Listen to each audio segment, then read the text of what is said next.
Okay. Hey, good morning, guys. I want to share something with you real quick this morning. I was going to try to do this last night, but I was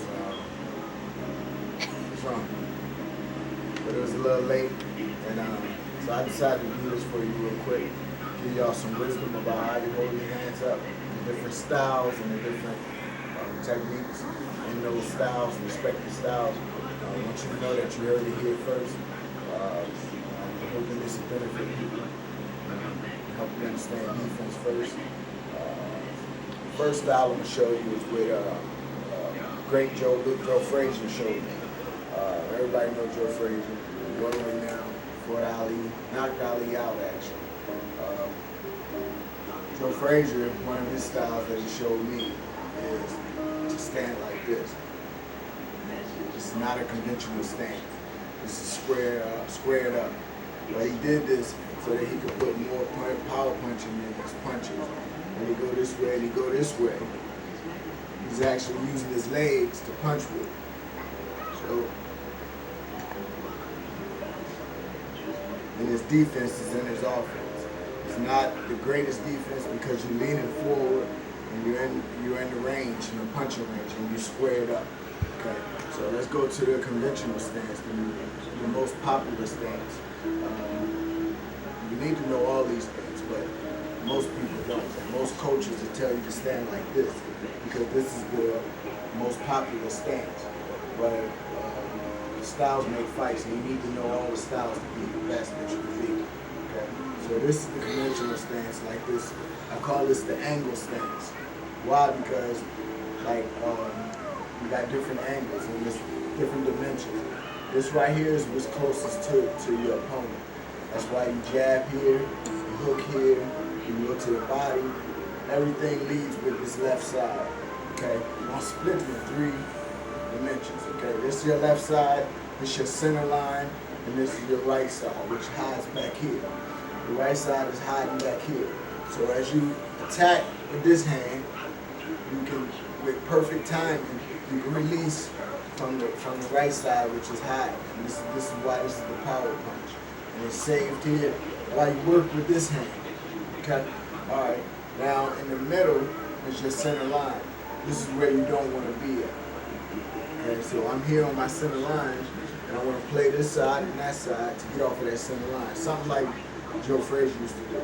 However, on an angle, I'm playing this side and this side, but I'm gonna mostly play this side to keep my angle. I always want to point my shoulder at you to keep my angle. So I always have that advantage of hiding that right side, and I have that advantage of that illusion that I'm not closer to than I am. Because if I'm squared up on you, it's obvious everything is right here. So it's easy for you to visualize me being here. But if I'm on my angle, I can pop you with a jab, and it looks like your target is way back here. In actuality, I'm really right here, but it looks farther away. Okay, now that's how you stand. That's your different stances. Those just two different types. There's many more, but we're gonna just go over those 2 right there. Now, how you hold your hands? Some people hold their hands here in a comfortable position. Some people hold their hands here, and some people even hold their hands down here. Okay, they play different goals, different positions. I'll never tell any of my fighters to put their hands here, okay? Because you had too many disadvantages. Okay, for one, you have an advantage because they call it up jab. You can throw your punches up, and they're harder to see from your opponent. However, when you have your hands up here, your hands are in position to block. Okay, and this is the missing element, and this is the special part I'm telling you guys, the part that you probably never heard of. There's many people who haven't. You know, most gyms I've been training for over 30 years, and most of the gyms I've been to, I can say 99% of the gyms I've been to didn't teach me but one way to block. And that way of blocking is blocking the jab. Okay? Not many gyms taught me how to block the left hook.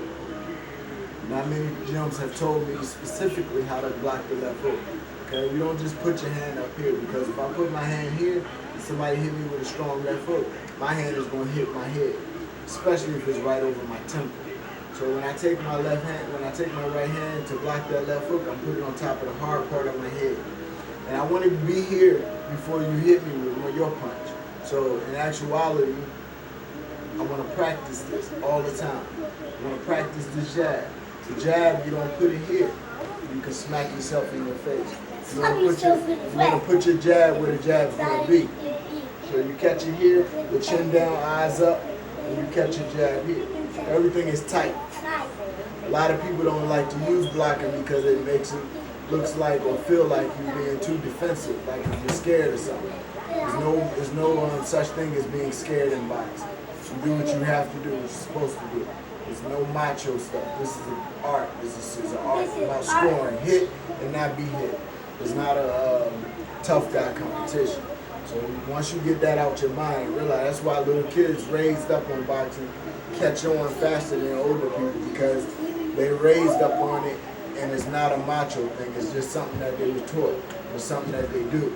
Okay, when you get older, it's harder to get through your ego and teach you something fundamental, because you want to just fight. You think it's a fight. That's why it's harder to teach older people. However, the next block I wanted to show y'all is the right hand block. This is my most popular block. And this one right here is right here. I call this my shield. Like my Captain America. I call it my shield because, man, I'm 41 years old and I can use that block against young people right now today. I've used it in sparring matches. I put this here and I take away his right hand. Now I got things to work with. Now I can work and pay him back. Now I can do my thing. But if I'm ever there for the right hand, that's his strongest punch. So it takes a lot away from my game, my offensive game. Offense is defense. Defense is offense. They work together. If you can't stop my punches, you can't beat me. Because eventually I'll get you. You know what I'm saying? So no matter how much strong you are, how tough you are, how big you are, if I see you shadow boxing and everything is offense, and I never see you do one block, I never see you do anything defensive, then I'm not going to give you praise, whether it's your first time or you've been doing this for years. So when I see a post and I dislike the post, or I show people that it could be done better, don't take it offensive. It's just defense first and last.